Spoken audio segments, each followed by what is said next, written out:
హిమాచల్ ప్రదేశ్ లోని సోలాన్ జిల్లాలో ఓ కంపెనీ యాజమాన్యం విచిత్ర కారణంతో కార్మికులను ఉద్యోగం నుంచి తీసేసింది. వివరాల్లోకి వెళ్తే పర్వాను పారిశ్రామిక ప్రాంతంలో ఓ ఫార్మా కంపెనీ కొన్నాళ్ల క్రితం మీసం గడ్డం పెంచాలని 80 మంది కార్మికులను ఉద్యోగం నుంచి తీసేసింది. దీంతో ఆ కార్మికులు సమ్మెబాట పట్టారు. ఈ క్రమంలో కంపెనీ యాజమాన్యం కార్మికులతో చర్చ జరిపింది.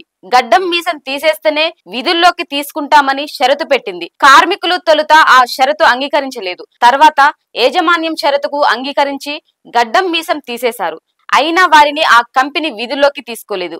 ఈ క్రమంలో కార్మికులు హిమాచల్ ప్రదేశ్ ముఖ్యమంత్రి సుఖ్వీందర్ సింగ్ సుకు, పర్వాను లేబర్ కమిషనర్, సోలాన్ జిల్లా కలెక్టర్ కు లిఖిత పూర్వకంగా ఫిర్యాదు చేశారు. ఈ క్రమంలో పర్వాను లేబర్ ఇన్స్పెక్టర్ లిఖిత్ ఠాగూర్ కంపెనీని సందర్శించి యాజమాన్యం కార్మికుల మధ్య సయోధ్యను కుదిర్చేందుకు ప్రయత్నించారు.